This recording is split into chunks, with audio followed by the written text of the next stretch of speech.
অন্যের জন্য শুভ কামনা করলে এটা ফিরে নিজের দিকে আসে, এটা খেয়াল রাখেন। এটা একটা লাইফ হ্যাকস শেয়ার করতেছি, আজীবন কাজে লাগবে। অন্যের জন্য যেটাই ভালো কামনা করবেন এটা ঘুরে আপনার দিকে আসবে। অনেকে বলে হুজুর ওর জন্য দোয়া করে আমার কি লাভ? নিজের জন্য আল্লাহ আমারে মাফ করে দাও, আল্লাহ আমারে সমৃদ্ধি দাও, আল্লাহ আমার বেতন বাড়াও, আল্লাহ আমার ব্যবসায় বরকত দাও, আল্লাহ আমার ছেলেরা হাফেজ বানাও, আল্লাহ আমার বউ, আল্লাহ আমার মেয়ে, আল্লাহ আমার আমার আমার সব আমার ভালো আপনি চাচ্ছেন নিজের জন্য, অন্যদের জন্যও চান।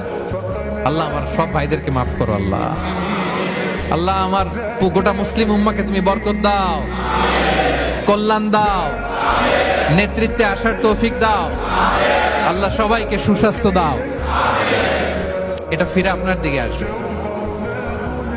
অন্যের জন্য শুভকামনা বহুগুণ বৃদ্ধি হয়ে নিজের দিকে রিটার্ন করে। বিষ্ণু ইসলাম এটাই বলেছেন, মা মিন আবদিন মুসলিমিন ইয়াদউ লিআখিহি বিযাহরিল গায়বি ইল্লা ক্বালা লাহুল মালাকু ওয়া লাকা বিমিসলিন।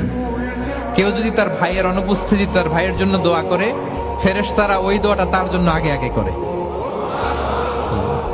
তাহলে অন্যের জন্য শুভকামনা করলে, দোয়া করলে লাভ না লস? ধরেন আমি মোশাররফ ভাইয়ের জন্য দোয়া করলাম যে আল্লাহ মোশাররফ ভাইকে তুমি সুস্থ করে দাও, তখন ফেরেশতারা বলে আল্লাহ যিনি দোয়া করতেছে তার যদি কোনো রোগ বালাই থাকে আগে তারে সুস্থ করে দাও।